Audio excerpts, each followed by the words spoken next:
નમસ્કાર, હું છું મનોજ અગ્રાવત ને આપ જોઈ રહ્યા છો કેટીવી ન્યૂઝ ગુજરાતી। 26 મે એટલે કે આજે પીએમ મોદીના કાર્યકાળની નવી વર્ષગાંઠ દેશભરમાં મનાવી રહ્યા છે। 26 મે 2014ના રોજ નરેન્દ્ર મોદીએ દેશના પ્રધાનમંત્રી તરીકે પ્રથમવાર શપથ લીધા હતા।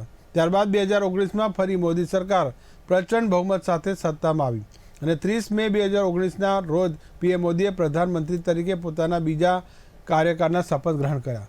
પોતાના 9 વર્ષના કાર્યકાળમાં પીએમ મોદીએ દેશમાં ઘણી યોજનાઓ શરૂ કરી। કેન્દ્ર સરકારની યોજનાની વાત કરીએ તો જનધન યોજના, પીએમ કિસાન સન્માન નિધિ યોજના, પીએમ ગરીબ કલ્યાણ યોજના, ઉજ્જવલા યોજના, આયુષ્યમાન ભારત યોજના, પીએમ જીવન જ્યોતિ बीमा योजना, अटल पेंशन योजना, PM Awas Yojana, make in India જેવી અનેક યોજનાઓનો સમાવેશ થાય છે। બીજી તરફ આ દિવસે આજે કેન્દ્રની સરકારના 9 વર્ષ પૂરા થવાના અવસર પર કોંગ્રેસે તેમને 9 પ્રશ્નો પૂછ્યા છે। કોંગ્રેસ તરફથી અદાણીનો મુદ્દો, ખેડૂતોની આવક બમણી કરવી, મોંઘવારી અને બેરોજગારી જેવા મુદ્દા પર પ્રશ્નો પૂછવામાં આવે છે। કોંગ્રેસ દ્વારા 9 વર્ષ 9 પ્રશ્નોની પુસ્તિકા પણ બહાર પાડવામાં આવી છે। કોંગ્રેસ પાર્ટીના વરિષ્ઠ નેતા જયરામ રમેશે જણાવ્યું કે કોંગ્રેસ આવતીકાલે દેશભરના 35 શહેરોમાં પ્રેસ કોન્ફરન્સ કરશે। કોંગ્રેસના કોમ્યુનિકેશનના પ્રભારી महासचिव जयराम रमेशे એ પણ કહ્યું કે કોંગ્રેસ પાર્ટી મોદી સરકારના 9 વર્ષ પૂરા થવા પર વડાપ્રધાન નરેન્દ્ર મોદીને 9 પ્રશ્નો પૂછવા માંગે છે। અમે એ જ 9 વર્ષ 9 પ્રશ્નો માટે એક દસ્તાવેજ પણ બહાર પાડી રહ્યા છે। કોંગ્રેસ તરફથી કહેવામાં આવ્યું છે કે રાહુલ ગાંધીએ ભારત જોડો યાત્રા દરમિયાન અને તે બાદ સતત આ 9 પ્રશ્નો ઉઠાવ્યા હતા, જો કે આજ સુધી આ પ્રશ્નોનો કોઈ જવાબ મળ્યો નથી। કોંગ્રેસ પાર્ટી આજે પીએમ મોદીને 9 પ્રશ્નો પૂછી રહી છે। અમે ઈચ્છીએ છીએ કે પીએમ મોદી આ પ્રશ્નો પર પોતાનું મૌન તોડે, એવું કોંગ્રેસે માંગ કરી છે। નમસ્કાર, આ મુદ્દે આપણી સાથે ચર્ચા કરવા માટે અલગ અલગ મહાનુભાવો જોડાયા છે। જયરામ રમેશે જે મહત્વની વાત કરી તેમાં એ જ 9 પ્રશ્નો હતા કે જે છેલ્લા કેટલાય સમયથી સંસદમાં પૂછવામાં આવ્યા હતા અને વારંવાર આ પ્રશ્નોના જવાબ ટાળવાનું ભાજપ સરકારના અલગ અલગ નેતાઓ કહી રહ્યા હતા અને જવાબ પણ આપી રહ્યા હતા। જો કે અદાણીનો મુદ્દો છે, હજુ પણ તેમનો જવાબ મળ્યો નથી અને આ મુદ્દો સુપ્રીમ કોર્ટમાં પણ હાલ વિચારાધીન છે। આ મુદ્દે આપણી સાથે ચર્ચા કરવા માટે અલગ અલગ જે નેતાઓ જે જોડાયા છે તેમાં મુકેશભાઈ ઓઝા છે, રાજકીય વિશ્લેષક છે, સાથોસાથ પ્રફુલ્લ ગઢવી રાજકીય વિશ્લેષક, દેવેન વર્મા ભાજપ નેતા છે, ભાવિક અમીન નેતા કોંગ્રેસ છે, સ્મિતા પંડ્યાબેન રાજકીય વિશ્લેષક છે। આવો સાંભળીએ આજે જયરામ રમેશે પહેલા શું કહ્યું પ્રેસ કોન્ફરન્સમાં।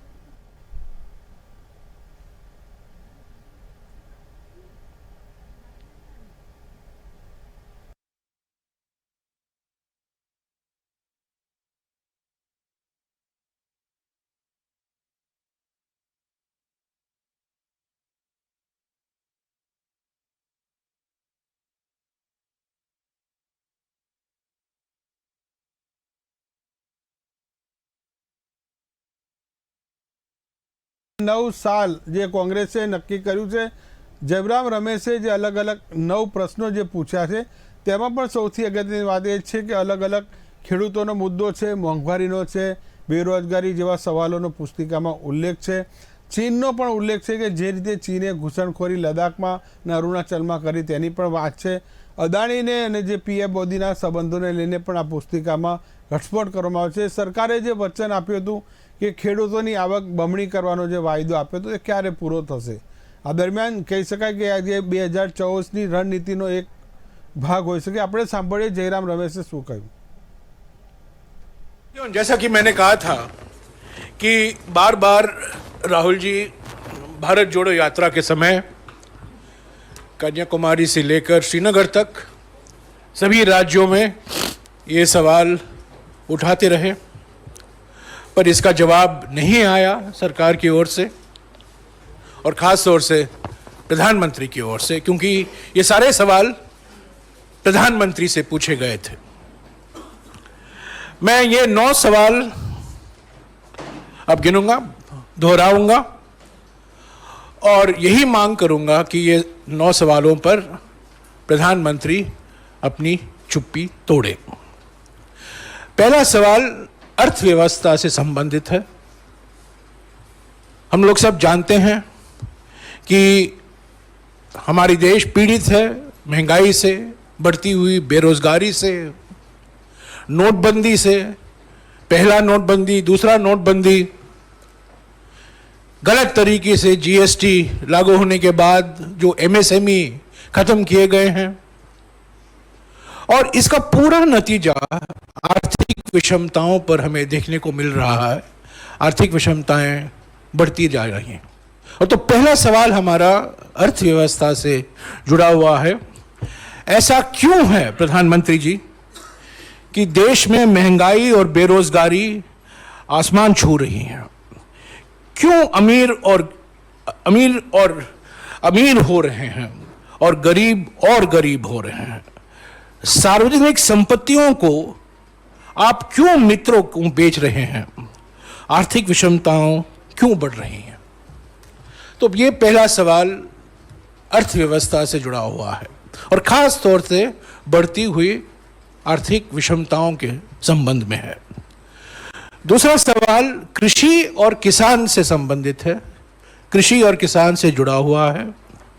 ऐसा क्यों है प्रधानमंत्री जी कि पिछले 9 सालों में भी किसानों की आय दोगुनी नहीं हुई है? ये उनका वादा था, ये वादा अभी तक पूरा नहीं हो पाया।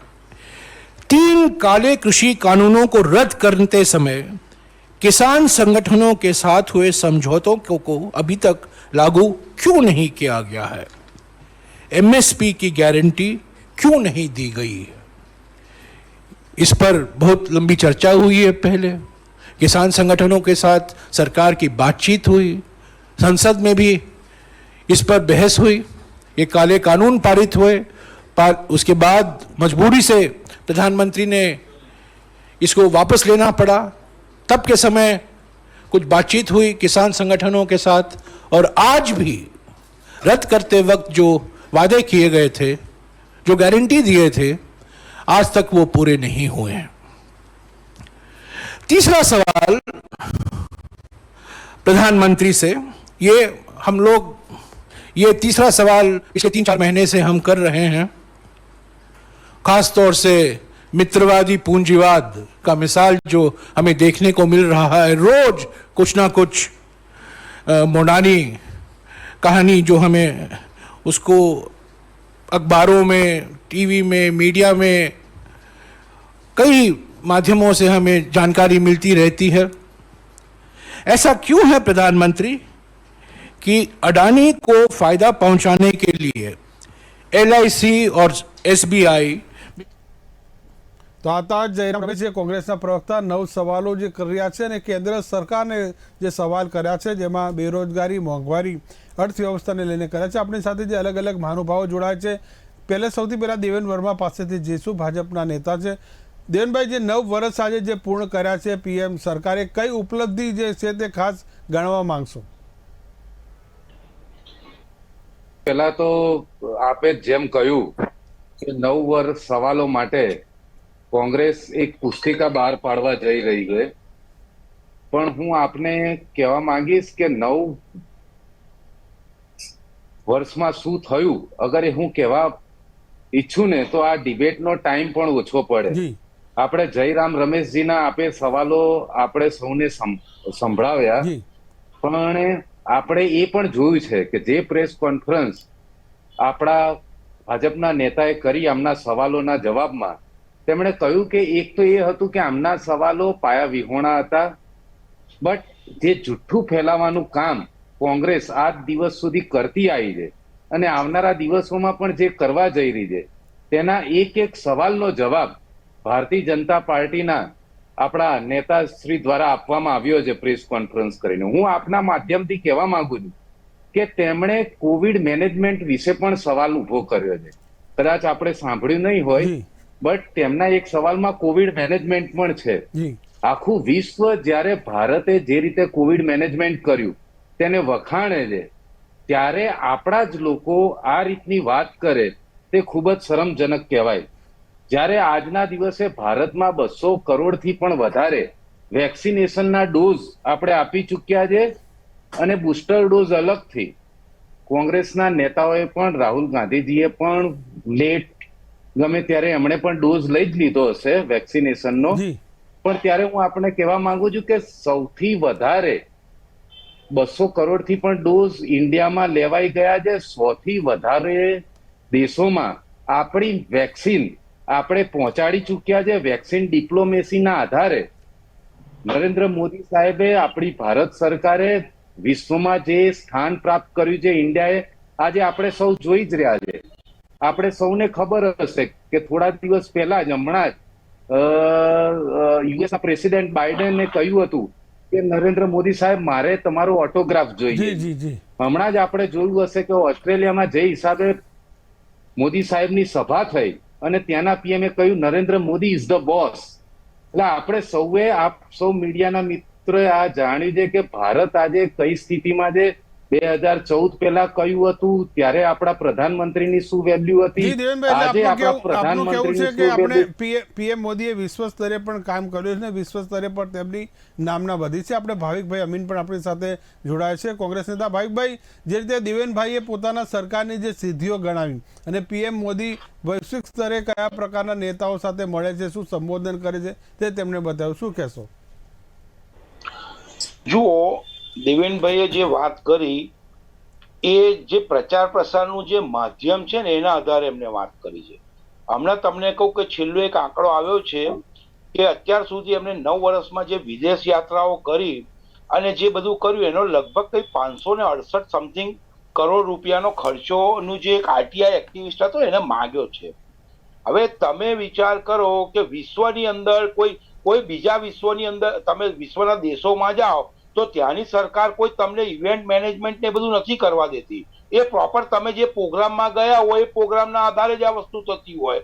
હવે જે તમે નમસ્તે ટ્રમ્પ વખતે તમે જોયું હતું કે એ લોકોએ હાવડીને જે પ્રોગ્રામ કર્યો હતો તો એની પરિસ્થિતિ શું આવી, એમને સરકાર ગુમાવવાનો વારો આવી ગયો. એટલે આ બધી વિશ્વની વાતો કરવાનો કોઈ મતલબ નથી. આપણે ભારતની અંદર અત્યારે શું પરિસ્થિતિ છે એની ચર્ચા કરીને એની સમજણ જનતાને આપવાની જરૂર છે. વિપક્ષ કોઈ પ્રશ્ન પૂછે તો એનો જવાબ આપવાની જવાબદારી બી પ્રધાનમંત્રીજીની આવે જ છે.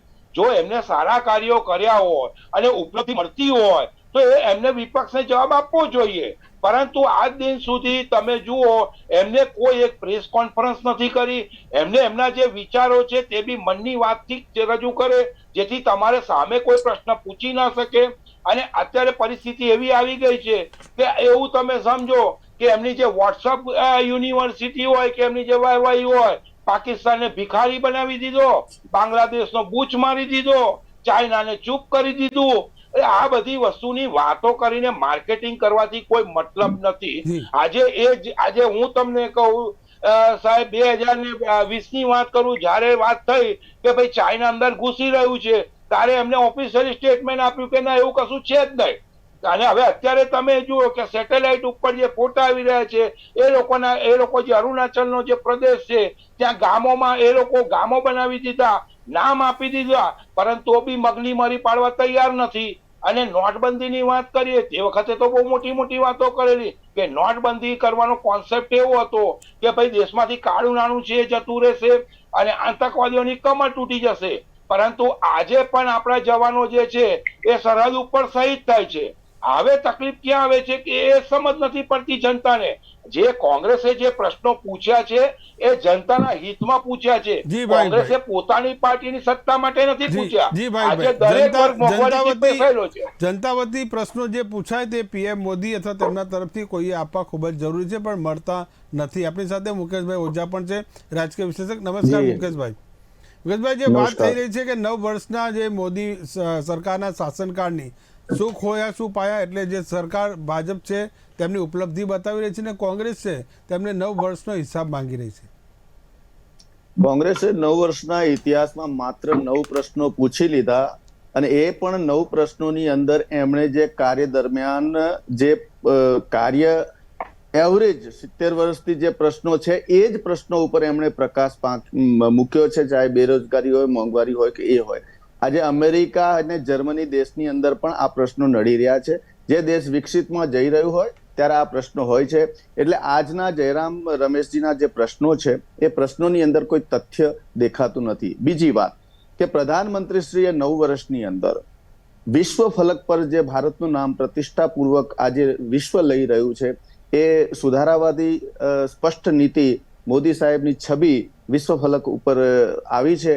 અને મારે ચોક્કસ એ કહેવું છે કે જે ભારતની અંદર ભારત દેશના લોકોને ગૌરવ થાય, સૌથી પહેલું મોટું કામ તો એમણે કહ્યું છે. મને યાદ છે કે નહેરુના જમાનામાં સાઉદીના કોઈ પ્રિન્સ આવ્યા હતા કાશી બનારસ ઉપર, ત્યારે તમામ મંદિરો ઢાંકી દેવામાં આવ્યા હતા. સમયના આજે મોદી સાઉદી ખેડૂતોની આવક બમણી કરવાનું જે સરકારે વચન આપ્યું, શું પૂરું થયું છે ખરું?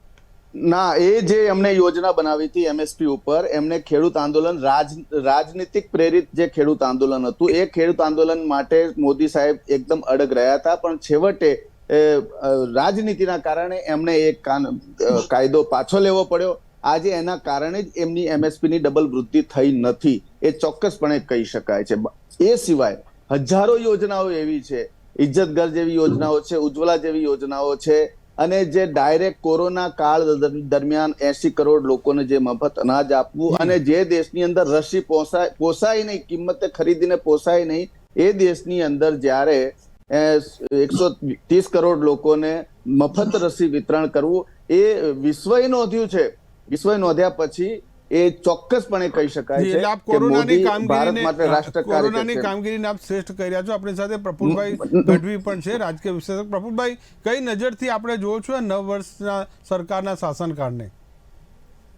જો 9 વર્ષના સરકારનો જે શાસનકાળ છે ને, એમાં 2014માં જયારે મોદીજી વડાપ્રધાન નતા ને એમને પ્રચાર કર્યો, ત્યારે આ 9 જે પ્રશ્નો કોંગ્રેસે એમને પૂછ્યા છે, એ જ પ્રશ્નો મોદીજી કોંગ્રેસને પૂછતા હતા. બરાબર, બધા લોકો એવી વાત કરતા હોય કે ભાઈ 2000 ની સાલ, 2014 ની સાલ ને 1975 ની સાલ, એ બધાના કરતા એમ તો 2014 ગુજરાત અલગ પ્રકારનું છે, ભારત અલગ પ્રકારનું છે. તદ્દન ખોટી વાત છે. આ જે પ્રશ્નો 2014 પહેલાના જૂના વિડીયો મોદીજીના લાવો તમે, એમના જે અલગ અલગ નેતાઓએ ભાષણ કર્યા એની સાથે મેળવો, તો આ બધા પ્રશ્નો સેમ ટુ સેમ આવશે.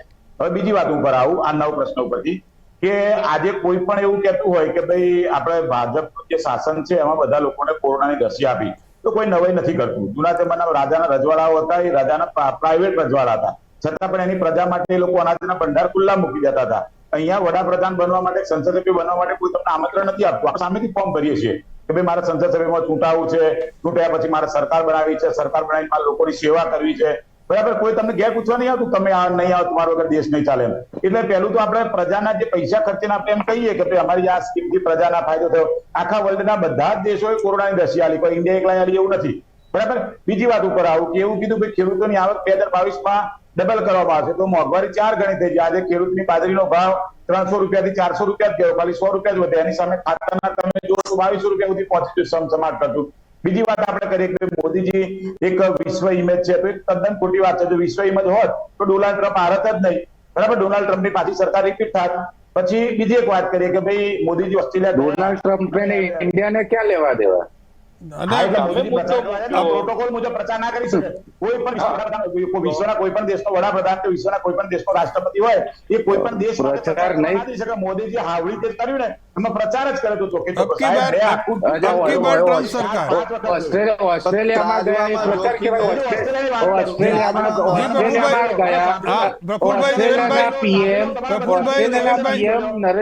નથી બોલ્યો, મને બોલતા આવડે છે, વચ્ચે નથી. પ્રફુલભાઈ ને આપણે સાંભળી લઈએ, દેવેન્દ્રભાઈ પછી આપણી પાસે આવી. બોલો પ્રફુલભાઈ. હા, હું દેવેન્દ્રના વચ્ચે નથી બોલ્યો. જો નરેન્દ્ર મોદી ઓસ્ટ્રેલિયાની અંદર ગયા, બરાબર, ઓસ્ટ્રેલિયાના વડાપ્રધાને એમને મોદી ધ બોસ એવું કીધું, અને આજના જ પેપરમાં તમે જુઓ કે ભારતના 5 રાજ્યના વિદ્યાર્થીઓ ત્યાં ભણવા જવા પર પ્રતિબંધ મૂક્યો. 5 રાજ્યના નામ ગણાવો. સૌથી પહેલું જમ્મુ કાશ્મીર, જેને વગાડી લોકો એમ કહે છે કે મોદી જે જમ્મુ કાશ્મીરનો ખૂબ વિકાસ કર્યો, તો એના જ રાજ્યના વિદ્યાર્થી ત્યાં ભણવા જવા માટે પ્રતિબંધ મૂક્યો. ભારતમાં સૌથી વધારે મોટું રાજ્ય કહી શકાય જ્યાં લોકસભાની સીટો આવે એવા ઉત્તર પ્રદેશ રાજ્યનો એક પણ વિદ્યાર્થી ઓસ્ટ્રેલિયા ભણવા જઈ શકે એના પર પ્રતિબંધ. પંજાબનો એક પણ વિદ્યાર્થી ઓસ્ટ્રેલિયા ભણવા જઈ શકે એના પર પ્રતિબંધ. ઉત્તરાખંડનો એક પણ વિદ્યાર્થી ત્યાં ભણવા જઈ શકે નહીં, ઓસ્ટ્રેલિયા પ્રતિબંધ મૂક્યો. અને છેલ્લું રહ્યું હરિયાણા. તો હરિયાણાના પણ જો મોદીજીની ઇમેજ એટલી મોટી હોય તો ઓસ્ટ્રેલિયાની તાકાત જ નથી કે આપણા વિદ્યાર્થી પર પ્રતિબંધ મૂકે. તમે એક વ્યક્તિ પર પ્રતિબંધ ના મૂકી શકો. એમ તો ડોનાલ્ડ ટ્રમ્પે દમ મારીને આપણે કદી કરી આપણે જે હાઇડ્રોક્લોરોક્વિન ની દવાઓ આપી હતી 1 કરોડ ગોળીઓ લઈ ગયા હતા. એવો દમ મારીને આપણે કહી શકીએ કે મારા વિદ્યાર્થી રોકે છે આનો. એટલે આપણે જે અમુક વાત કરીએ છીએ કે ભાઈ બહુ મોટી વૈશ્વિક ઇમેજ થઈ ગઈ, તો વૈશ્વિક ઇમેજ હોય તો પેલા આપણા વિદ્યાર્થી ના પાડી શકે. આપણા વિદ્યાર્થી આપણું ભવિષ્ય છે ને. એ લોકો વિદેશમાંથી કરોડો રૂપિયા કમાઈને ઇન્ડિયા આવે ત્યાં તો આપણું વિદેશી હુંડિયામણ ભેગું થાય છે. અહીંયા ઘેર બેઠા બેઠા બધા નેતાઓ તો એ રૂપિયા વાપરે છે. વિદેશી જે હુંડિયામણ આવે એ દેશ હુંડિયામણ આપણા નેતાઓ અહીંયા બેઠા બેઠા વાપરે. આપણા નેતાઓ કમાવા નથી જતા, એ તો આપણા ટેક્સના રૂપિયા વાપરે. જી, અને પ્રફુલ્લભાઈ. વિરોધ પક્ષનો નેતા હોય કે શાસક પક્ષનો જી, હોય, પ્રફુલ્લભાઈ. એ અંતે તો જનતાના પૈસા પર જી, જીવે. આપણે આપણી સાથે સ્મિતાબેન પણ જોડાશે. સ્મિતાબેન પંડ્યા, જે આપ ચર્ચા સાંભળી રહ્યા છો, જે બંને લેખાજોખા જે આપણે વાત કરી રહ્યા છે, શું કહેશો? 9 વર્ષનું જે શાસન છે, આપણે જોયું કે કેવી પરિસ્થિતિમાંથી પસાર થઈ રહ્યું હતું, અને અત્યારે હાલ પણ આપણે જે પરિસ્થિતિમાંથી પસાર થઈ રહ્યા છે દરેક વાકેફ છે એ બાબતે. એટલે આપણે જોઈએ કે શરૂઆતમાં જે સમય હતો એ સમય દરમિયાન અમેરિકામાં આપણા વડાપ્રધાન શ્રીને જવાની પરમિશન નહોતી મળતી, અને અત્યારે હાલ બધા જ દેશોમાં જે જઈ રહ્યા છે, કદાચ આપણા દેશની એક સંસ્કૃતિની વાતમાં જે લઈને બેઠા હતા, અને આપણા વિદેશીઓ જે આપણે એનઆરઆઈ લોકો છે એને માટે થઈને એક સારી બાબત કહી શકાય. પણ એ કઈ રીતના એને મૂલવવી છે એ વધુ મહત્વનું બાબત છે, કે જયારે આપણો વડાપ્રધાન જયારે વિદેશની ધરતી પર જાય છે તે પ્રોટોકોલની રીતે જતા હોય છે. એક દેશના વડાપ્રધાન, એક દેશના મુખ્ય નાગરિક બીજા દેશના મુખ્ય નાગરિકને જયારે બોલાવતા હોય છે ત્યારે પ્રોટોકોલ હોય છે, અને એ પ્રોટોકોલ સંદર્ભે જાય છે, નહીં કે એમને સામે છે કે આમંત્રણ મળતું હોય છે. આપણે અત્યારે G20 દેશોની અત્યારે સમય ચાલી રહી છે કે મિટિંગ ચાલી રહી છે, આપણે એમ સમજીએ કે એ શું છે, એ વસ્તુ એ બાબત એ છે કે દરેક દેશોમાં પોતાના જે વ્યક્તિઓ છે, પ્રતિનિધિઓ છે, જાય, અને એ રીતના વડાપ્રધાન શ્રી પણ ત્યાં ગયા છે. તો એ કઈ મોટી વાત નથી. એમ આપણા અગાઉના જૂના વડાપ્રધાન શ્રી કે એવા બીજા ઘણા બધા પ્રતિનિધિઓ, વિદેશ મંત્રીઓ પણ ત્યાં રહેલા છે. એટલે આ બાબત માટે આપણે કઈ એવું નથી કે બહુ જ મોટી બાબત થઈ ગઈ. ખાસ બાબત એ છે કે 9 વર્ષના શાસન દરમિયાન જે પ્રશ્નો ઉપસ્થિત થયા છે, જે અગાઉ કહ્યું એમ અત્યારે 70 વર્ષો જે ગણાવ્યા હતા એ પ્રશ્નો છે. ખાસ કરીને જે મોંઘવારી છે, મોંઘવારી ક્યારે 70 વર્ષની અંદર નાબૂદ નથી થઈ, અને આ 9 વર્ષમાં પણ નાબૂદ નથી થઈ. બેરોજગારી પણ તેને નાબૂદ નથી થઈ. અત્યારે હાલ સૌથી વધારે બેરોજગાર યુવાનો આપણા ભારત દેશમાં છે, સૌથી વધારે ભણેલા યુવાનો પણ આપણા ભારત દેશમાં છે. તો પછી યુવાનો જયારે બેરોજગાર હોય ત્યારે એ બાબતને શું મૂલવવું? અને ખાસ કરીને આપણે જયારે એમ કહીએ છીએ કે આપણું બીપીએલ જે કાર્ડ ધારકો હતા એ ઓછા થયા, કેવી રીતના ઓછા થયા છે એનું પણ એક ગણિત છે. એ ગણિતમાં આપણે જોઈએ કે ઉજ્જવલા યોજના જયારે બધાને આપવામાં આવી છે, બરાબર, કે જેને ઝૂંપડીમાં પણ રહેતા હોય કે જેની પાસે ગેસ સિલિન્ડર નહોતું, એને ઉજ્જવલા યોજના જેનો લાભ મળે છે એ બાબતે. અને બીજું કે જે બીપીએલ કાર્ડ ધારકોની જે રીતના એક વ્યાખ્યા છે કે જેની પાસે ગેસ હોય એ બીપીએલ કાર્ડમાં ના આવે, બસ આ યોજનાનો લાભ લીધો લોકોએ અને બસ બીપીએલ ના લાભમાંથી મુક્ત થયા, એ લોકોને કાઢી મૂકવામાં આવે. બસ આ એક જ ગણિત છે. એમાં એવું નથી કે ત્યાં એ લોકો બીપીએલ કાર્ડ વાળા જે છે એ લોકો પૈસાદાર બની ગયા કે સાહેબ જેમની આર્થિક પરિસ્થિતિ ઊંચી આવી, એ બાબત છે જ નહીં. અત્યારે હાલમાં સૌથી વધારે ધનિકો ધનિક થઈ રહ્યા છે. આપણે ખાસ જોઈએ છે 609 નંબરે જયારે આપણું અદાણી હતું ગ્રુપ, બરાબર છે, અત્યારે હાલ 9મા નંબરે છે. કેમ છે? અને સામે એટલી આવી બેરોજગારી, આર્થિક પરિસ્થિતિ ક્યાં એટલી સદ્ધર થઈ છે? આ ફક્ત એક મોટાભાગનો ફુગાવો હોઈ શકે, અને બીજું કે એક સમરસતા નથી આપણામાં. આપણે જે 9 વર્ષના સમય દરમિયાન આપણે જે અપેક્ષાઓ હતી કે અત્યારે હવે એમાં સુધારો કંઈક આવશે, સુધારો અત્યારે હાલ હજુ જોવા નથી મળતો. અને અત્યારે હાલ 2024નું જયારે ઇલેક્શન આવી રહ્યું છે ત્યારે આ જ મુદ્દાઓ ફરીથી 14માં જે લીધા હતા એ જ મુદ્દાઓ અત્યારે ફરીથી લેવામાં આવ્યા છે. મનોજભાઈ. જી, આપણે દેવેનભાઈ જે તે વાત કરી આપણા તમામ મહાનુભાવોને, ખાસ કરીને ડોનાલ્ડ ટ્રમ્પનો પણ ઉલ્લેખ થયો અમેરિકાના પ્રવાસનો, કે ત્યારે સૂત્ર આપવામાં આવ્યું કે અબકી બાર ડોનાલ્ડ ટ્રમ્પ સરકાર હારી ગઈ. હાલમાં ઓસ્ટ્રેલિયામાં જે પ્રધાનમંત્રી હતા તેમણે પણ કીધું કે પીએમ તો હતા, વિપક્ષો પણ તેમની સાથે હતા. હાજી મનોજભાઈ, હું દરેક સવાલનો જવાબ આપીશ. આજના દિવસે આપણે જોઈએ છે પ્રધાનમંત્રી નરેન્દ્ર મોદી સાહેબ બન્યા પછી કેટલી પ્રસિદ્ધિ ભારત દેશની ને પીએમ ની વર્લ્ડ લેવલે થઈ રહી છે. કેટલાય દેશો મનોજભાઈ ઘર આંગણેનો પણ આપણે સવાલનો જવાબ આપું. કેટલાય દેશોએ સર્વોચ્ચ, હા પણ તમે મારી વાત તો સાંભળો. કેટલાય દેશોએ સર્વોચ્ચ સન્માન પુરસ્કાર આપણા પ્રધાનમંત્રી નરેન્દ્ર મોદી સાહેબને આપ્યો છે. આપણે બેને ને ઘણા લોકોએ ઇન્ફ્લેશનની વાત કરી. ઇન્ફ્લેશનનું પણ હું કહીશ કે આ એપ્રિલમાં ઇન્ડિયાનું ઇન્ફ્લેશન 4.7% હતું, અને હોલસેલ પ્રાઇસ ઇન્ફ્લેશન છે જે -0.92% છે. હું મનોજભાઈ એ પણ કહીશ કે આજે જે વૈશ્વિક પરિસ્થિતિ છે, ગ્લોબલ ચેન સપ્લાયના લીધે, યુક્રેનના યુદ્ધના લીધે આખું વિશ્વ જયારે ઇન્ફ્લેશનનું ભરડામાં સપડાઈ રહ્યું છે, ત્યારે મેં આપને કહ્યું કે 4.7% ઇન્ફ્લેશન ઇન્ડિયાનો રેટ છે.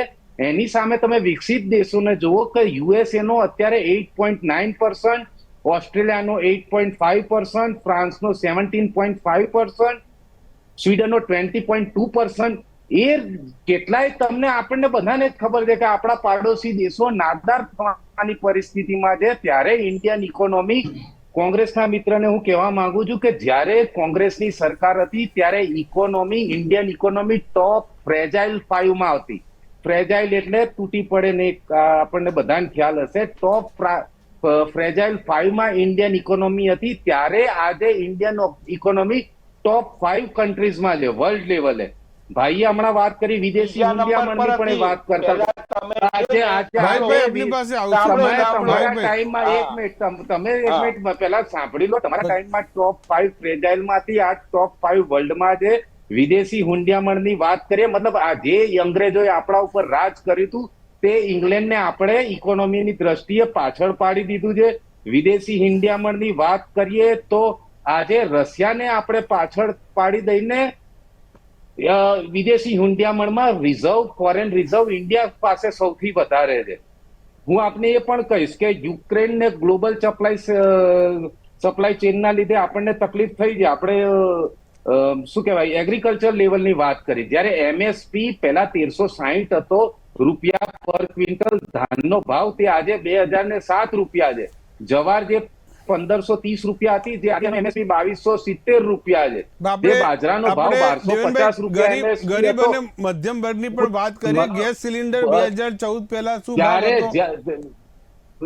અરે હું તમને કહું છું ઇન્ફ્લેશન થયું છે. મેં તમને કહ્યું કે ઇન્ડિયામાં ઇન્ફ્લેશન રેટ કેટલો છે અને દુનિયાના બીજા દેશોનો 300 રૂપિયાનો ગેસ સિલિન્ડર 1100 રૂપિયા થઈ જાય. ખેતીમાં એક વીજ યુનિટનો ભાવ સરકારને 7 રૂપિયામાં પડે છે, પણ આજના દિવસે 1995 થી પણ આપણે 0.60 પૈસાના દરે વીજ કનેક્શન ખેતી માટે આપી રહ્યા છે.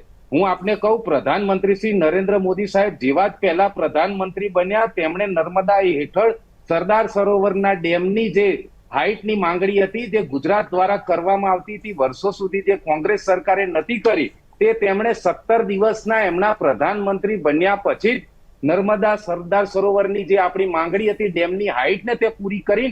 આજને ગુજરાતના છેવાડાના રાજ્યો સુધી, છેવાડાના ગામો સુધી નર્મદા નહેરનું પાણી આપણે લોકોને પહોંચાડી શક્યા છે. આર્થિક સ્થિતિ લોકોની સદ્ધર થઈ છે એમ કહો છો? હા, તમને એ પણ કહું, આર્થિક સિદ્ધિના કારણો શું શું હોય? આર્થિક સિદ્ધિ તમે કઈ રીતે ગણી શકો? હું સીધું તમને કહું, સાંભળો દેવભાઈ, 300 રૂપિયાનો ગેસ સિલિન્ડર 1100 રૂપિયા થાય, પેટ્રોલ 50 નું 100 રૂપિયા થાય, 40 રૂપિયાનું અનાજ જે હોય 80 રૂપિયા થાય. આજે પેટ્રોલનો ભાવ મનોજભાઈ ઇન્ડિયામાં શું છે ને બીજા દેશોમાં શું છે આપ જાણી લેશો. 16,000 કરોડનું ડિફેન્સ એક્સપોર્ટ ભારત આજે કરી રહ્યું છે. જે ઇમ્પોર્ટ આપણે કરતા હતા તેનું 16,000 કરોડનું ડિફેન્સ એક્સપોર્ટ. મોબાઈલ મેન્યુફેક્ચરિંગ ની આપણે વાત કરીએ, મોબાઈલ આપણે દુનિયામાં બીજા નંબરે છીએ. એટલે હું આ બધી ઇકોનોમી રિલેટેડ વાતો છે, આના લીધે આપણું પર કેપિટા ઇન્કમ ને આપણી ઇકોનોમી વધે જ છે, જેમાં દરેક લોકોનો ભાગ હોય છે. 90,000 કરોડ રૂપિયાના મોબાઈલ એક્સપોર્ટ આપણે કર્યો છે. અને મોબાઈલ આનાથી આપણને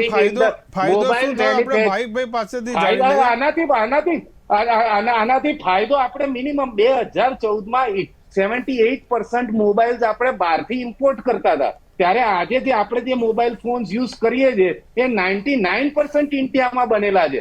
અને મોબાઈલ ઇન્ડસ્ટ્રીમાં આપને જાણીને આનંદ થશે કે 70% મહિલાઓ કાર્યો કરે.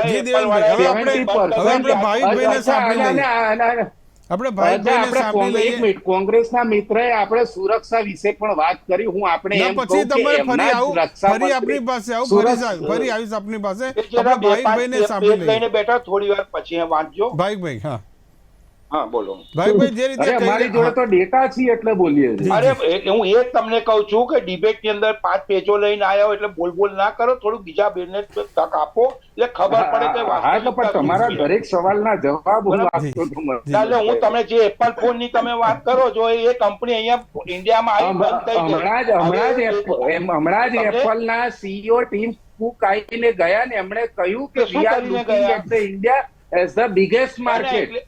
એ શું કર્યું, એમને અહીં આવીને શું કર્યું, એનો એ સ્ટોર જે- ખોલ્યો. એમને જે મુંબઈમાં મેન્યુફેક્ચરિંગ વડાપાવ કરવાની ખાધા. વાત હતી, અરે તો manufacturing એપલ નું unit બંધ કરી દીધું. મેન્યુફેક્ચરિંગ માં સાંભળો, જી, આપણે ભાવિકભાઈ- બધે થશે. વેદાંતાએ જે ચીજ પણ બનતી હતી તે વેદાંતા દ્વારા ગુજરાતમાં આવનારા દિવસોમાં પ્રોજેક્ટ દેવેનભાઈ, જે તમે એપલ ના મોબાઈલ જે આપે એ કયો વર્ગ અચ્છા, તમે આપે એ તો મને કહો. અરે પણ હું તો 99% તમને કીધું, કહું જે છું. નોટ ઓનલી એપલ, એન્ડ્રોઈડ ને બધા જ મોબાઈલ એ આવી વસ્તુ ગયા કહેવા માંગુ આજના છું દિવસે કે એપલ નો 99% ફોન વાપરવાથી મોબાઈલ તમારા જે આપણે ઘરની અંદર સુરક્ષા એપલ નહીં, અને કોઈ પણ અરે ક્યાં પણ હું ક્યાંની આપને વાતો કહું જી, છું, આપણે- Apple નો આપણે- નહીં, કોઈ પણ મોબાઈલ આપણે દેવેનભાઈ ભાવિકભાઈને શાંતિથી સાંભળીએ, 99% બીજા પણ ગેસ્ટ આપણી સાથે છે, એમને પણ મોકો આપીએ આપણે. ભાવિકભાઈ બોલ, તમારી વાત પૂરી કરો. જો હું તમને એક સિમ્પલ વસ્તુ તમને કહું કે આપણે એક્ઝેક્ટ એવું સમજીએ કે 50 વર્ષ પહેલા જયારે ગેસના અહીંયા બોટલ લાઈન થી ચાલુ કર્યું તો કોંગ્રેસની સરકાર હતી, જે તે વખતે બીજી બે સરકારો પણ આવી ગઈ, પરંતુ એનો રેટ 350-400 રૂપિયાથી નથી વધ્યો, જે 8 વર્ષની અંદર એમને 1100 રૂપિયામાં કરી દીધો. જે વખતે જે પેટ્રોલની ડિમાન્ડ કરીને એ લોકો મોંઘવારી બહુ છે, મોંઘવારીઓ છે, જે 2014 ની અંદર કહેતા હતા, અને તે વખતે ક્રૂડ ઓઇલનો ભાવ વર્લ્ડ લેવલ ઉપર 141 હતો, અને તે વખતે જયારે મનમોહન સિંહની સરકારે 71 પર મૂકેલું. આજે ક્રૂડ ઓઇલનો ભાવ તમે જુઓ કેટલો ડાઉન છે, અને એની સામે એ લોકો આપણે અહીંયા 90 રૂપિયા ને 100 રૂપિયામાં પેટ્રોલ વેચે છે, અને એ જ ઇકોનોમી જે જીએસટી દ્વારા કરાય છે, અને એને તમે વર્લ્ડ લેવલની અંદર તમારા આંકડા મૂકી અને એવું કહે છે કે અમે ફાસ્ટેસ્ટ ગ્રોથ ઇકોનોમી ઉભી કરી, અને 18,000% તમે ખેડૂતોની પેદાશો ઉપર, એના મશીનરી ઉપર તમે જીએસટી લો છો, અને એ બધી ઇન્કમો ઉભી કરીને તમે એવું કહેવા માંગો છો. આજે ટેક્સેશન તમે જુઓ, દંડની પરિસ્થિતિ જુઓ. આજે વીજળીની વાત કરું તમને કે અહીંના ગેસ લાઈનની ગેસની વાત કરું, 50 રૂપિયા યુનિટ થઈ ગઈ. જે લોકો 600-700 રૂપિયા જે ગેસ કનેક્શન વાપરતા હતા, આજે એમનું બિલ 1,400-1,500 રૂપિયા આવવા મળ્યું. હવે એ બધા જે પૈસા ભેગા કરી, આજે હું તમને કહું, એક મિનિટ, જે ત્રિમાસિક આ લોકો મૂકે છે કે અમારે જીએસટી થી 1.5 લાખ રૂપિયાનું કલેક્શન આવ્યું, 1.5 લાખ કરોડનું કે 2 લાખ કરોડનું આવ્યું, એ રૂપિયા કોના? એ ટેક્સોમાંથી એમને ઉઘરાઈને પૈસા બતાવે છે. રિયલ જે તમે જે ફોર્મમાં જે જવાબ કે ઇકોનોમી દ્રષ્ટિએ, મારા મિત્ર એમને કીધું ભાજપના કે 2014, હું જ ગેરંટી મારીને એમને કહું છું 2014 પહેલા તમે ઇન્ડિયાનો ગ્રોથ જોઈ લેજો કે ભાઈ કેટલું એની ઇકોનોમી હતી, અને કયા લેવલ ઉપર આપણે, તમે કયા કન્ટ્રી જોડે કેવી રીતે સરકાર, તમે પાકિસ્તાનની સામે આપણને ઉભા કરી દો, બાંગ્લાદેશની સામે ઉભા કરી દો, જે દેશોની અંદર આપણે એ લોકો આપણી સાથે ઉભા રહેવા માટે સક્ષમ નતા, એની જોડે તમે કમ્પેરિઝન કરવા મળી. 9 વર્ષના ઇતિહાસની અંદર મને કહો, તમે ગમે તેટલી યોજના લાયા હોય, એના ગ્રાઉન્ડ લેવલ પર શું પરિસ્થિતિ છે? તમે જયારે 2014માં કીધેલું 15 લાખ રૂપિયા આવશે, ચલો માને તમે ના આપ્યા. કાળું ધન લઈ આવીશું, કેટલા રૂપિયા લઈ આવ્યા? આ બધા મુદ્દા જે છે તમે જે બોલતા હતા, અત્યારે જનતા બી એ જ પ્રશ્ન કરે છે ને. જનતા મોંઘવારીનો જે તમે એવું મોટી વાતો કરીને લઈ સત્તા પર બેસી ગયા કે ભાઈ અમે આમ કરી નાખીશું, આમ કરી નાખીશું. હવે 9 વર્ષ પછી જનતા એ જ વસ્તુ જોઈ રહી છે કે તમે તો આ વસ્તુ કે, એટલે અચ્છે દિનની આડની અંદર તમે એ લોકોને બુરા દિનમાં નાખી દીધા. ઉલટું પહેલા સારું હતું, હવે અમે નહીં, જનતા કે છે કે એના કરતા કોંગ્રેસ વખતે સારું હતું. હવે તમારે એ ભૂલ કરો, તમે કઈ મોટી વાતો કરી લોકોને સપના બતાવી દીધા, રામ રાજ્ય બનાવી દઈશું, 100 સ્માર્ટ સિટીઓ બનાવી દઈશું, આટલા એરપોર્ટો ઉભા કરી દઈશું. અરે એરપોર્ટ ઉભા કરવાની વાત તો છોડો, જે બનાવેલા હતા તે તમે તો ઉદ્યોગપતિઓને વેચી દીધા. એટલે જે મૂળ સંસ્થા જે છે, આપણે જે ઇન્કમ સોર્સિસ હતા એ તમે બધા વેચી દીધા. હવે તમારી પાસે ઇન્કમ સોર્સ રહ્યો જ નથી, એટલે આડેધડ તમે જનતાની ઉપર કરવેરા નાખવાના, દંડ નાખવાના, જીએસટી નાખવાના, અને એ પ્રમાણે તમારે રૂપિયા ભેગા કરવાના, જેથી કરીને શું છે તે બતાવે કે અમારી પાસે આટલી ઇકોનોમી છે. અને રહી વસ્તુ વર્લ્ડ નેશનની વાત, તો તમે જે કમ્પેરિઝન આજે વર્લ્ડ નેશન જોડે કરો છો, તો વર્લ્ડ નેશનને બી તમે જઈને જુઓ કે એ લોકો એમની પબ્લિક માટે શું કરી રહ્યા છે, અને તમે તમારી જનતા માટે શું કરી રહ્યા છે, એની બી કમ્પેરિઝન કરી અને લોકોને બતાવો કે જેથી લોકોને તમે ખબર પડે. બાકી એવા આંકડાઓ ને આ બધું 9 વર્ષોથી છે ને, જનતા જોઈ જ રહી છે, એમાં કોઈ શંકાને સ્થાન નથી. તમારું કહ્યું કે 9 વર્ષની ખાલી ગાડી છે તે પાછી ભૂતકાળમાં આવીને ઉભી રહી છે. આપણે મુકેશભાઈ પણ છે. મુકેશભાઈ, આપણે ભાજપ અને કોંગ્રેસ બંનેના મિત્રોની આપણે વાત સાંભળી, શું કહેશો? જી સાહેબ, મારે એટલું જ કહેવું છે કે મોદી સાહેબ એક પ્રધાનમંત્રી છે, પ્રધાનમંત્રી જ્યારે દેશની કોઈ પણ યોજના ઘડતી હોય છે ત્યારે બજેટને ધ્યાનમાં રાખવામાં આવતું હોય છે. ચોક્કસ મોદીજીના આવ્યા પછી બજેટનું વધ્યું છે, કદ વધ્યું છે, આવક વધી છે, જીએસટી ની આવક વધી છે. ત્યારે એમણે જે યોજનાઓ મૂકેલી છે એ યોજનાની એક પણ નકારાત્મકતા વિપક્ષોએ ક્યારેય કહી નથી. એટલે સ્વચ્છતા અભિયાનની અંદર કોંગ્રેસ સાફ થઈ ગઈ, પરંતુ સ્વચ્છતા અભિયાને દેશને ખૂબ જ મોંઘો પહેલા બરાબર રાજકીય સાહેબ વિશ્લેષણ કરો. કોંગ્રેસ સાફ થઈ ગઈ છે કે બીજેપી સાફ થઈ ગઈ? તમે વિશ્લેષણ બરાબર કરો. મારી હું સ્વચ્છતા અભિયાનના બીજેપી ની સરકાર છે, અત્યારે કેટલા રાજ્યમાં બીજેપી ની સરકાર છે એની વાત કરો તમે. મુકેશભાઈને સાંભળી લઈએ. પણ એવું તમને સવાલ પૂછીશ. તમે એ તો કરો સાહેબ. હું જે ઐતિહાસિક નિર્ણયો લેવાયા છે, મોદી સાહેબના જે ઐતિહાસિક નિર્ણયો લેવાયા છે તેનાથી દેશને ઘણો ફાયદો થયો છે. આજે આત્મનિર્ભર ભારત માટે મોદીજીના જે પ્રયત્નો છે તેને આવકારવા જોઈએ. 370 ની કલમ હટાવીને કાશ્મીરની અંદર અને ભારતની અંદર એક ગૌરવપૂર્ણ માહોલ બનાવ્યો છે. ચાહે એ કોઈ પણ જાતિવાદ ઉપર આધારિત કાર્ય કરતા નથી. પ્રધાનમંત્રી શ્રી દરેક રાજ્યની સમતુલાને રાખીને એ પ્રકારની યોજનાઓ કરતા હોય છે. સતત 16 કલાક કામ કરનારા જયારે મુખ્યમંત્રીને હું સરખાવવા જાઉં તો એક સમયે મનમોહન સિંહ પણ હતા અને એક સમયે આપણા પ્રધાનમંત્રી નરેન્દ્ર મોદી સાહેબ પણ છે. એમને મારે એ કહેવું છે કે આંતરરાષ્ટ્રીય રેસ્ક્યુ ઓપરેશન જે ઝડપીએ કરવામાં આવ્યા છે એની પણ વિશ્વએ નોંધ લીધી છે. રામ મંદિરનો મુદ્દો ઘણા વર્ષોથી લટકેલો હતો, કોર્ટના માધ્યમ દ્વારા જે ચૂકવાયું એનાથી આ ઇસ્યુ ખતમ થઈ ગયા. જે ઇસ્યુ જે કમિટમેન્ટ ભારતીય જનતા પાર્ટી આપેલા હતા એ એમણે પૂરા કર્યા. પરંતુ વાત ગરીબીની કરતા હોય તો રાતોરાત ગરીબી ન થાય. ગરીબી માટે ઇન્ફ્રાસ્ટ્રક્ચરની જે કમજોરી હતી આપણા દેશની અંદર, સાહેબ એમણે 7,29,000 કિલોમીટરના રોડ બનાવ્યા છે આ 9 વર્ષની અંદર. તેના થકી પોર્ટનો જે વિકાસ થયો છે, એના ઉપર જે ધુઆધાર કામ થયું છે, વિમાન ક્ષેત્રની અંદર નવા એરપોર્ટનું જે કામ થયું છે, નવી બુલેટ ટ્રેનો લાવવાનું જે કામ કર્યું છે દેશની અંદર. અરે બ્રહ્મપુત્રા ઉપર જે બ્રિજ બનાવ્યો છે, જે ટનલો બનાવી છે કાશ્મીરની અંદર, કાશ્મીરથી લદ્દાખ સુધીના જે ટનલો બનાવ્યા છે, બોર્ડર ઉપર જે કામ થયું છે, નોર્થ ઇસ્ટની અંદર જે કામ થયું છે, રાષ્ટ્રીય સુરક્ષાની વાત, બોર્ડર સુરક્ષાની ઉપર એમણે જે કામ કર્યું છે, એ બધા કામ એની પ્રાથમિકતા એમણે આપી છે અને એના ઉપર કામ કર્યું છે. જ્યારે વાત રોજગારીની હોય તો રોજગારીના બજેટમાં જરૂર પડી તો એમણે 80 કરોડ લોકોને મફત અનાજ પણ આપ્યું છે. અરે જ્યારે એમને વિદ્યાર્થીઓ માટે, સ્કૂલ માટે, એજ્યુકેશન માટે એમને સતત પ્રાથમિકતા આપી છે. મોંઘવારી ઘટી છે કે વધી છે? 9 વર્ષમાં મોંઘવારી ઘટીની સામે આવક પણ વધી છે. બેરોજગારી વધી. બેરોજગારી તો હજુ પણ વધશે સાહેબ. હજુ તો એઆઈ ઇન્ટેલિજન્ટ આર્ટિફિશિયલ આવવા દો. 30 કરોડ બેકારી વિશ્વમાંથી જઈ રહી છે. એટલે એના ઉપર કામ કરવું પડશે. આવનારી ટેકનોલોજી ઉપર કામ કરવું પડશે. આત્મનિર્ભર બનવા માટેનો સંદેશ એમના 9 વર્ષથી મૂકેલો છે, એના માટે જ મૂકેલો છે કે લોકો નોકરી લેનાર નહીં, નોકરી આપનાર બનો. એટલે એના જે મૂળભૂત સિદ્ધાંતો સાથે કાર્ય કરી રહ્યા છે એને સમર્થન આપવું જોઈએ. ત્રાજુ લઈને તોલી નાખીએ સાહેબ કે મોદી સાહેબના કરેલા કાર્ય અને વિપક્ષે સૂચવેલા કાર્ય. મને બતાવો કયા વિપક્ષે કયા કાર્ય એવા સૂચવ્યા છે જે મોદી સાહેબે નથી કર્યા, અને મને બતાવો કે કઈ યોજના.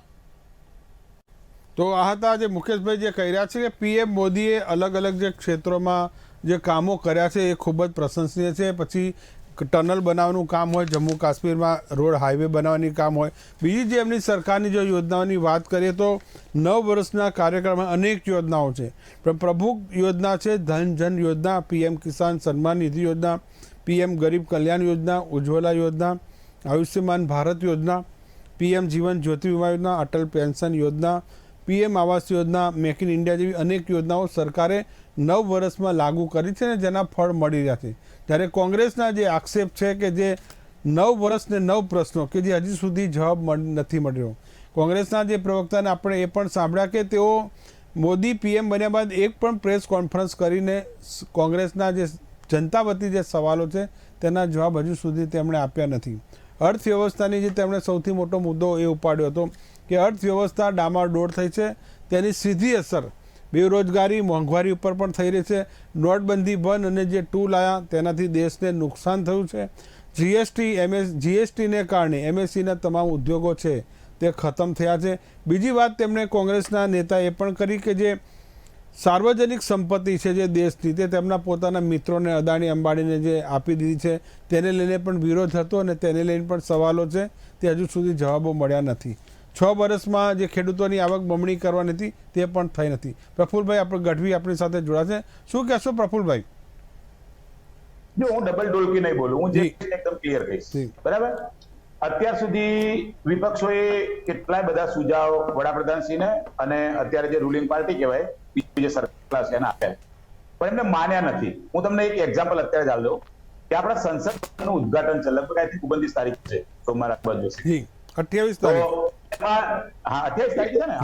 તો એમાં નિયમ એવો હોય કે ભાઈ ભારતના રાષ્ટ્રપતિ સૌથી મોટા કહેવાય, બરાબર, એના લોકસભા રાજ્યસભા બંને સંસદના ભાગ કહેવાય, અને વડાપ્રધાન રાજ્યસભા કે લોકસભા બંનેમાંથી એક સદનમાં હોય. ફક્ત રાજ્યસભામાં જેમ કે મનમોહનસિંહ રાજ્યસભામાંથી વડાપ્રધાન હતા અને મોદીજી છે તેઓ લોકસભામાંથી છે. તો જો રાષ્ટ્રપતિ આવે તો પ્રોટોકોલ એવો લાગે કે રાષ્ટ્રપતિએ જ ઉદઘાટન કરવું પડે, તો અમને આમંત્રણ જ નહીં આવ્યું, બરાબર, કે વડાપ્રધાન જ બાર ઉદઘાટન કરી દેશે. એટલે એના માટે એક રાહુલ ગાંધીએ ટ્વીટ કરી હતી અને એના પછી બધું આખું વિપક્ષ જોડે જો તમે રાષ્ટ્રપતિને ઉદઘાટન કરવા દો. તો આ વાત સાથે હું સહમત છું, ભલે કોઈ વિપક્ષે ના કીધું, પણ એક નાગરિક તરીકે મારું એવું કેવું કે સંસદ જે ભવન નવું છે તેનું ઉદઘાટન રાષ્ટ્રપતિ કરવું જોઈએ. તો જો રાષ્ટ્રપતિ ના કરે તો રાષ્ટ્રપતિની પોસ્ટ જ કાઢી નાખવી જોઈએ કે ભાઈ રાષ્ટ્રપતિનું ઉપરાષ્ટ્રપતિ કોઈ જરૂર નથી. આપણે પ્રફુલ્લ મુખ્ય મુદ્દાની વાત કરીએ, મોંઘવારી ને બેરોજગારી. મુખ્ય મુદ્દા સ્ટેપ બાય સ્ટેપ વાત કરીએ. સેકન્ડરી વાત કરીએ, 2014 ની અંદર આપણે આખરી વાત કરી ભાઈ કે ભાઈ બધો ભાવ વધ્યો, એમએસપી ની એમને વાત કરી સરસ મજાની. તો હું તમને એમ કહું કે ભાઈ 2014 માં કપાસના 2200 રૂપિયા ભાવ હતો અને અત્યારે 1400 રૂપિયા છે. અત્યારે આપણે ઓસ્ટ્રેલિયાથી કપાસના આયાત કરી રહ્યા છે, ઇન્ડિયાના ખેડૂતોનો કપાસ મૂકી રાખ્યો, બરાબર. ત્રીજી એક વાત કરું ખેડૂત સિવાયની કે આત્મનિર્ભર એવી વાત કરી અને સરકારી જે નોકરીઓ હતી ને એ સરકારી નોકરીની ભરતી જ કરવામાં નથી આવી. આ જે 9 સવાલ પૂછ્યા કોંગ્રેસે, એવો જ મોદીજી જયારે વડાપ્રધાનનું ચૂંટણી લડતા હતા 2014 માં, ત્યારે એમને પણ સવાલ કરેલો કે હું 2 કરોડ નોકરીઓ દર વર્ષે આપીશ. ચલો 2 કરોડ જો નોકરીઓ અમને દર વર્ષે આપી હોત, બરાબર, તો અત્યારે આજની તારીખમાં આપણે 9 વર્ષ થયા 18 કરોડ લોકો નોકરી મળી હોત. એની જગ્યાએ શું થયું કે પાછલા 9 વર્ષની અંદર ટોટલ 50 લાખ જગ્યાની અંદરથી 15 લાખ જગ્યાઓ ખાલી થઈ, ક્લાસ 1, ક્લાસ 2, ક્લાસ 3. એની અંદરથી માંડ એમને 3-4 લાખ ભરી અને આજની તારીખમાં 13 લાખ જગ્યાઓ સેન્ટ્રલ ગવર્મેન્ટમાં ભરવામાં નથી આવી. અને એ દર વર્ષે 25,000 કે 50,000 કે લાખ જેટલી જગ્યા જો ભૂલે ચૂકે કોઈ સ્ટાફ સિલેક્શન કે યુપીએસસી વાળા ભરે ને તો એમને એવું કહેવામાં આવે કે તમે આ લોકોને ઓર્ડર ના આપતા, ઓર્ડર આપવાનો થાય દિવસે આપણા વડાપ્રધાન શ્રી છે ને ઓનલાઈન થોડુંક અડધો કલાક ભાષણ બોલશે ને પછી અમને ઓનલાઈન એ ઓર્ડર ત્યાંથી કાઢી લેવાના. અમારા વખતે અમે ઓર્ડર લેતા ને તો આવું કશું નતું હોતું, પોસ્ટમાં ઓર્ડર ઘેર આવી જતો, ફટ દઈને નોકરીમાં હાજર થઈ જતા. અમને કોઈ હેરાન નહીં કરે, વડાપ્રધાન હોય મુખ્યમંત્રી હોય. ચોથી વાત ઉપર હું અહીંયા આવું કે આપણે આત્મનિર્ભરની વાત કરી, કીધું કે દરેક વ્યક્તિ ભારતની છે હવે પોતે આત્મનિર્ભર થાય ને કેનેડા દરેક લોકો પોતાના ધંધા કરે, ખૂબ સારું કહેવાય જો એવું કરે તો. પણ આપણા દેશમાં જે 3% સરકારી નોકરી લોકોને મળે છે ને એ પણ નથી મળતી. અને આત્મનિર્ભરની અંદર શું થાય કે પેલી જે મુદ્રા લોન છે ને એનો મેં પેપરમાં સરસ મજાનો એક લેખ વાંચ્યો હતો કે એમાંથી 80% છે ને ડિફોલ્ટમાં જાય છે, બરાબર, કેમ કે એની જવાબદારી સરકાર લે. પછી પાંચમી વાત હું તમને કરું ડબલ ઢોલકીની કે અત્યારે બધા એવું કહે છે કે ભાઈ આપણે કોરોના વખતે અત્યાર સુધી મોદીજીએ 80 કરોડ લોકોને એમ કે ભાઈ અનાજ મફત આપ્યું. તો તમે ક્યાંથી એમ દેશે પ્રગતિ કરી? 80 કરોડ લોકો એટલે 70% વસ્તી છે આપણા દેશની. 130-32 કરોડ ની અંદર 80 કરોડ ને તો મફત અનાજ આલો છો, તે બધા ભૂખે મરશે. એમની તો કશું છે તમે પ્રગતિ કરી ક્યાંથી? એ 80 કરોડ ઘટી જવા જોઈએ ને.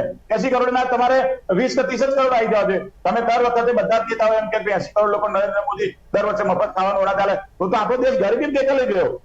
કોરોના કાળમાં આપ્યું છે. અરે હા, પણ તમે એ જ ગણાવો છો કે ના આજે આલી એમ બધા અત્યારે સ્કીમ ચાલુ છે ભાઈ, અત્યારે હાલે મેં જાહેરાત બધી વાત છે, તમે ખોટું ખોટું આમ નહીં કરો. હું બધા ન્યૂઝપેપર વાંચું છું, બધું આ પોલિટિકલ વસ્તુ મારે ભણાવવાની હોય વિદ્યાર્થી, બરાબર. છેલ્લી વાત કેનું પૂરું કરું કે ધારો કે મોદીજીને એમ કીધું ભાઈ વિદેશમાં ગયા અને બધા લોકોએ એમને પેલા સન્માન કર્યા, તો પેલો જે વડાપ્રધાન એક દેશનો હતો મોદીજીને પગે લાગ્યો હતો ને એ તો એટલો મોટો ભ્રષ્ટાચારી હતો ને, એવો ભ્રષ્ટાચારી આપણા દેશમાં નથી પાક્યો. અને ખેડા જિલ્લા જેવો દેશ હતો, એનો વિસ્તાર જ ખેડા જિલ્લા જેટલો, એની વસ્તી છે ને એ 1.5 કરોડ ઉપર નહીં જતી. એના કરતા ગુજરાત રાજ્યની વસ્તુ 7.5 કરોડ થાય. એટલે ડબલ ડોલકી નહીં કહેવાનું, જે કહેવાનું નીટ એન્ડ ક્લીન ક્લિયર કહેવાનું. પ્રફુલ્લ, આપણે સ્મિતાબેન પાસેથી પણ વ્યૂ લઈ લઈએ. સ્મિતાબેન, જે વાત થઈ રહી છે કે ભલે ભારતે વિશ્વ સ્તરે અનેક પ્રગતિ કરી હોય પણ ઘર આંગણે મોંઘવારી, બેરોજગારી, ખેડૂતોની જે સ્થિતિ છે તેના વિશે શું કહેશો? એમાં કોઈ સુધારો દેખાય છે તમને? જે પરિસ્થિતિ આપણે જોઈ રહ્યા છે ત્યારે હાલ આપણને ખ્યાલ છે કે આપણા વડાપ્રધાન શ્રીએ 200 કરતા પણ વધારે વિદેશી મુલાકાતો કરી છે અને ત્યાં જઈને એમણે જે આપણા દેશના વિકાસ માટેની જે વાતો કરી છે એના અનુસંધાને અત્યારે આપણે એક પણ એવી બાબત જે છે કે એમાં ઘણી બધી બાબતો, આ 9 બાબતો તો છે ચર્ચાના સ્થાને, પણ એમણે હજુ બી ઘણી બધી યોજનાઓ મૂકેલી છે. યોજનાઓના અમલમાં, ઇમ્પ્લિમેન્ટેશનમાં અત્યારે હાલ ક્યાંય એમાં પ્રગતિ મને દેખાતી નથી. સૌથી પહેલા આપણે વાત કરીએ તો આપણે દેશમાં સંવિધાનની, લોકતંત્રની, કાયદાની વ્યવસ્થાની આપણે જયારે વાત કરતા હોઈએ ત્યારે અત્યારે હાલ મારી બહેનો મહિલા રેસલર અત્યારે હાલ જે ધરણા પર બેઠી છે, હેઠળ એમની જે ફરિયાદ નોંધાવી હોય એ અત્યારે હાલ વ્યક્તિ બ્રિજભૂષણ અત્યારે હાલ ખુલ્લા ફરી રહ્યા છે. કાયદો શું કહે છે કે તરત જ એમને ધરપકડ કરવી પડે, એમને જેલમાં મૂકવાની, જ્યારે એ વ્યક્તિ હાલ બહાર ફરી રહ્યો છે. તો કદાચ આ કાયદાની વ્યવસ્થાને કદાચ ક્યાંક એ લાગુ નથી પડતું એવું થઈ શકે. આ પ્રશ્ન એક મોટા આખા દેશની જનતા કરી રહી છે કે કેમ એ માણસ ખુલ્લો પડી રહ્યો છે. બીજું કે આપણે એમએસપી જે વાત કરી અત્યારે હાલ સુધીમાં, એમએસપીમાં કેટલા અનાજો લીધેલા છે આપણા દેશમાં, કેટલું બધું ધાન ઉગે છે, એમાંથી ફક્ત 23,000 અનાજો લીધા છે ને એમએસપી આપવામાં આવે છે. બાકીના અનાજોનું શું, બાકીના નાના ખેડૂતોનું શું, એ ત્યાં એ વિચારવામાં નથી આવતું. આપણે ખેડૂત આંદોલન કેટલું 1 વર્ષથી ઉપર વધારે કરવામાં આવે ત્યારે 3 કાળા કાયદાઓ જે હતા એ પાછળ લેવાની જરૂર પડી. બરાબર છે. તો આવું જે વિચારીને પણ અમુક પ્લાનથી જે કામ કરવા માટે લોકોનું ઓપિનિયન લઈને જયારે કામ કરવાનું આવતું આ પરિસ્થિતિ ના થાય.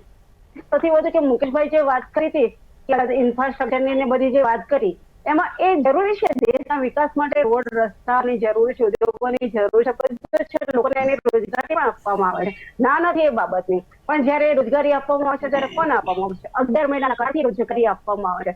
11 મહિના પૂરા થાય ત્યારે વ્યક્તિ બેરોજગાર બની જાય છે. પછી આપણે કહીએ છીએ કે આટલા રોજગારોને અમે આટલા બેરોજગારોને અમે રોજગારી આપી છે, નોકરી આપી છે. ના, એવું નથી.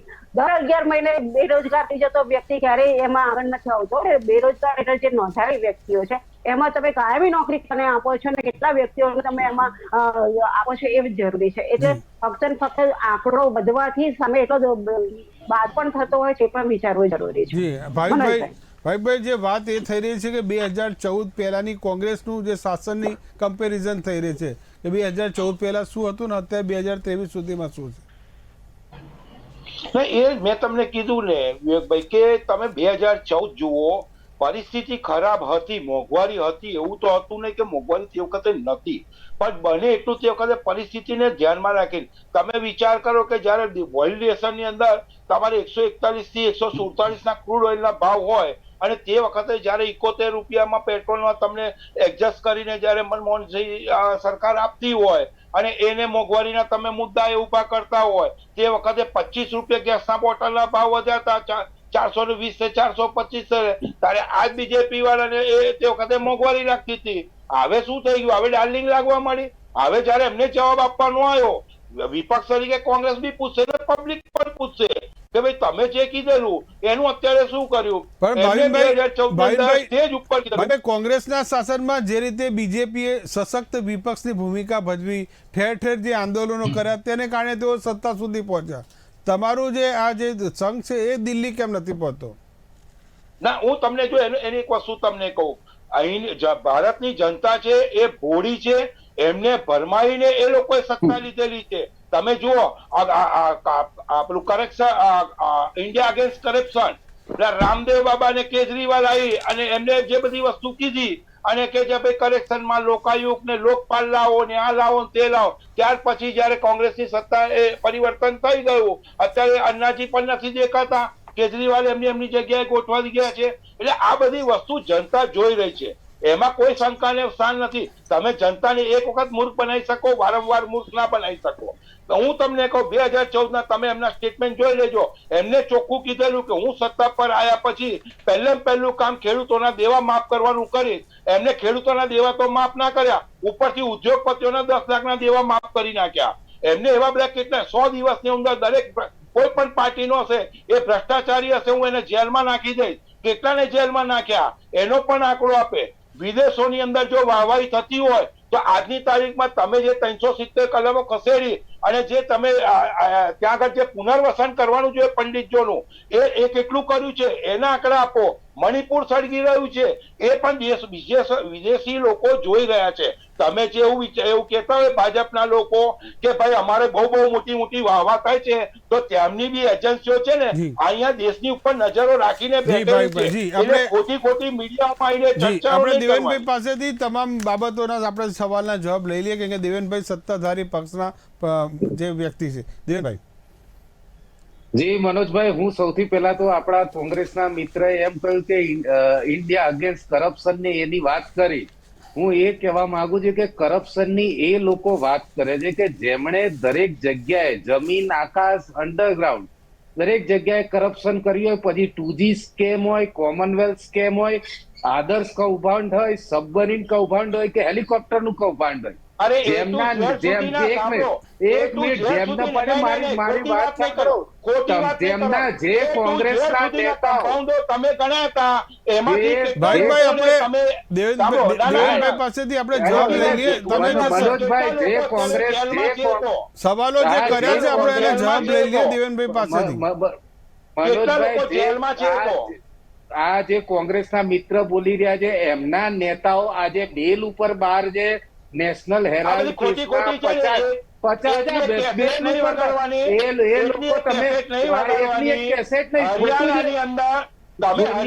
તમારા સોનિયા મેડમ ને રાહુલ ગાંધી બેલ ઉપર બહાર હતી. તમે તમારા નેતા તો તળી પર હતા યાર. સાંભળો, તમારા અમિત શાહ તો તળી પર હતા. જગ જાય છે એટલે ખોટી વાતો નહીં કરો. બેલ પર હોય, સાંભળો, બેલ પર હોય એટલે અમે આરોપ સાબિત થઈ ગયા છે એવું નથી. એટલે આ બધી વાતો કરવાનો કોઈ મતલબ નથી. આપણે મુખ્ય મુદ્દા પર આવીએ. તમે 9 મુદ્દાની વાત કરો. તમે 9 મુદ્દાની વાત કરો. તમે 9 મુદ્દાની વાત કરો. હા, તમારા 9 મુદ્દાની તમે જે વચનો આપ્યા હતા એની વાત કરો. જી ભાઈ, અચ્છા, ચલો મનોજભાઈ, હું હમણાં શું કરપ્શન કર્યું હતું ને એમના નેતાઓ આજે બેલ પર બહાર છે એના ઉપર નથી જતો કે તેમના દામાદ શ્રી બીકાનેર જમીન